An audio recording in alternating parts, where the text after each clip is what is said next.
ये Delhi police SI की जो ट्रेनिंग होती है सर, वो कहाँ होती है और कैसे होती है, थोड़ा बताना चाहें इस पे। मेरे घर परिवार में किसी की गवर्नमेंट जॉब रही नहीं।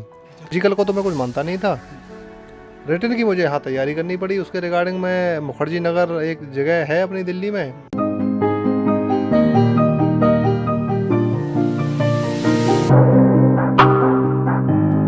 Hello students, welcome to your channel Studency. तो आज जानेंगे सर के बारे में, सर की जर्नी कैसी रही और स्टूडेंट लाइफ से कंधे पे स्टार आने में उनके थॉट्स में क्या चेंजेस आए। सारी बातें इस वीडियो के द्वारा आप तक पहुंचाई जाएंगी। अगर आप चैनल पे नए हैं तो लाइक के साथ सब्सक्राइब भी कर लें। ऐसे इन्फॉर्मेटिव और यूजफुल वीडियो आप तक पहुँचाई जाएंगी। सर, सबसे पहले आपका बहुत बहुत धन्यवाद, आप अपने बिजी शेड्यूल में से कुछ टाइम हमारे लिए निकालें। थैंक यू सर, सबसे पहला क्वेश्चन, स्टूडेंट लाइफ से आपके प्रोफेशनल लाइफ में क्या अंतर आया आपके थॉट्स प्रोसेस में? जब शुरू में पढ़ाई करते थे हम तो गवर्नमेंट जॉब का सभी का मन करता है। हाइट अच्छी है, फिजिकली फिट हैं, तो सब बोले गवर्नमेंट जॉब देखो। 2010 में मैं बतौर कांस्टेबल मेरी पोस्टिंग मतलब एज ए सिलेक्शन हो गया मेरा 2010 में। फिर मैं ट्रेनिंग पे चला गया। मैं जो गांव से हूं तो मुझे ज़्यादा नौकरियों के बारे में पता नहीं था। मैं सिर्फ 2 या 3 जो जॉब हैं, एक फ़ौज है, पुलिस है, रेलवे है, इन्हीं के बारे में मुझे पता था।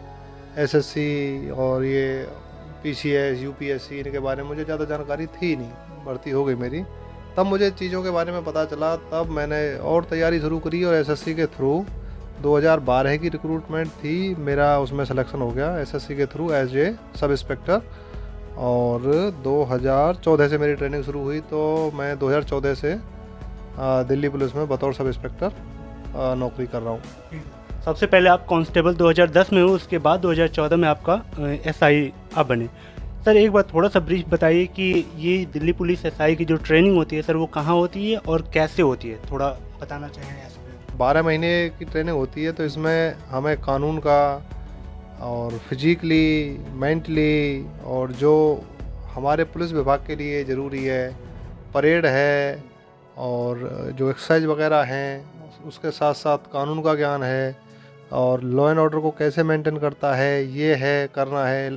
फील्ड में तुम जाते हो, आपको तरह तरह के लोग मिलते हैं, आप उनसे किस तरह व्यवहार करोगे, आप अगर भीड़ है तो उसको किस तरह काबू करोगे, किस तरह आप अपना प्रभाव उन पर इस तरह बदलाओगे कि वो आपकी बात माने, पीसफुली रहें, आप अपनी बातें उनको अच्छे से समझा पाओ और उनकी जो समस्याएं हैं उनका समाधान कर पाओ। सर, अपने फैमिली बैकग्राउंड के बारे में बताएं कि क्या आपसे पहले कोई पुलिस लाइन में था आपके घर में या फिर आप पहले थे? ये बड़ी इंटरेस्टिंग बात है कि मेरे घर परिवार में किसी की गवर्नमेंट जॉब रही नहीं। पहले थे आप अपने? मैं पहला आदमी हूँ जिसकी गवर्नमेंट जॉब रही या लगी, इसीलिए मुझे जानकारी कम थी गवर्नमेंट जॉब के बारे में, क्योंकि हम किसान हैं। पापा, चाचा, सब लोग खेती से जुड़े रहे और वही करते रहे। और अब धीरे धीरे ज़मीनों की हिस्सेदारी होती जा रही है, तो अदर क्षेत्रों से अपने घर की इनकम या घर चलाने के लिए उसकी ज़रूरत पड़ती है, तो उसके रिगार्डिंग मैंने कोशिश करी तो मैं सफल हो गया। बाकी जब सर इतने टाइम्स बाद कोई एक घर में गवर्नमेंट जॉब में सेलेक्ट होता है, सबसे पहले आप अपने पिताजी का रिएक्शन बताइए कि कैसा रहा फैमिली का रिएक्शन आपके जब सुना उन्होंने कि मेरा बच्चा हो गया है सेलेक्ट? रिएक्शन क्या था फैमिली? बढ़िया है, बहुत अच्छी बात है, चलो जाओ। बाकी मेरे लिए तो ये था कि मैं ठीक ठाक किसान परिवार से हूँ, तो गांव के भी कई लोग थे जिन्होंने कहा कि लंबड़दार क्यों लड़के को आप जो वहाँ भेज रहे हो, आपका यहीं काम ठीक चल रहा है। क्योंकि उस टाइम पे 2010 में मेरे हिसाब से 14-15 हज़ार रुपये सैलरी थी, तो ऐसी नहीं थी। फसल में ठीक ठाक काम चल जाता था। तो बोला ना, आगे तैयारी करेगा लड़का और बढ़िया पढ़ेगा तो बड़ी पोस्ट ले लेगा और इसे जाने दो। गांव के लोगों से पापा ने ऐसे ही कहा और बस आज चले आए ट्रेनिंग पे। अगर सर स्टार मिला है आपके कंधे पे, शानदार स्टार चमक रहा है, उसी हिसाब से आपको एक जिम्मेदारी भी मिली होगी। जिम्मेदारी के दौरान बहुत सारे प्रेशर भी आते होंगे। How to handle this pressure? Pressure तो हमेशा ज़िंदगी में रहता ही है। मैं बड़े कूल माइंड होके अपना मुझे ये पता है कि गवर्नमेंट की नौकरी है, सरकार ने नौकरी पे मुझे लिया है, या रखा है, मेरा काम सर्विस देने का है, उसके एवज में सरकार मुझको पे करती है, तो मेरा कर्तव्य बनता है कि मैं रिवर्ट में सरकार जो मुझसे सेवा मांग रही है मैं वो सर्विस सरकार को या सरकार जैसे चाहती है वहाँ दूँ। तो मैं उसी अपनी उसके साथ इच्छा शक्ति के साथ कर्तव्य निष्ठा के साथ में पूरी कोशिश करता हूँ कि जो मुझे सैलरी दे रही है सरकार मैं उसकी भरपाई करूँ। इस इंटरव्यू का सबसे इफेक्टिव क्वेश्चन सर उन एस्पिरेंट्स के लिए आप बताइए जो कि दिल्ली पुलिस में होना चाहते हैं या फिर पुलिस विभाग में आना चाहते हैं। 2 फैक्टर उनके लाइफ में मैटर करते हैं, पहला तो फिजिकल, दूसरा रिटेन। बात आती है अगर गांव के बच्चों की तो उनका फिजिकली थोड़ा फिट होते हैं। सर आपने अपने फिजिकल और रिटेन को कैसे मेंटेन किया और न्यू एस्पिरेंट को क्या बताना चाहेंगे वो कैसे मेंटेन करें अपने फिजिकल और रिटेन?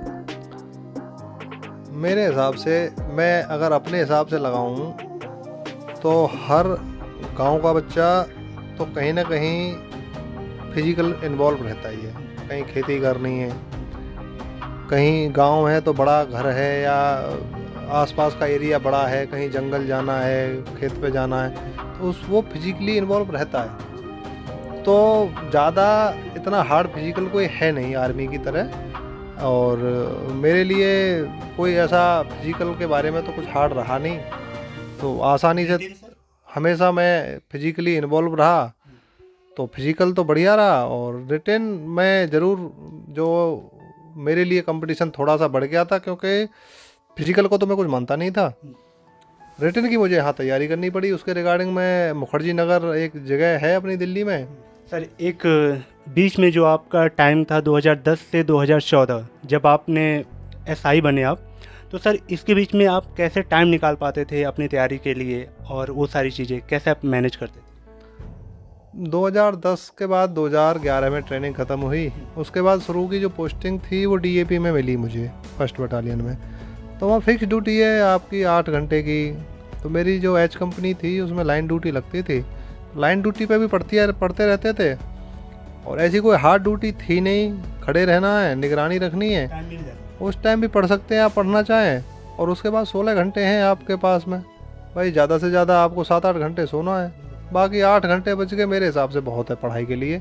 अगर आप 5 घंटे 6 घंटे भी मन लगा के पढ़ लो, सफिशिएंट है। होप गाइस आपको ये वीडियो पसंद आई हो।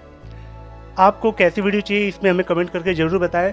और ये चैनल स्टूडेंसी आपके लिए है, आपकी जर्नी को आसान करने के लिए और एक्सपर्ट्स के द्वारा आपकी इस जर्नी में एक शानदार मोड़ लाने की ये मुहिम है। तो हमें कमेंट करके ज़रूर बताएं कि कैसा लगा वीडियो आपको। Thank you so much.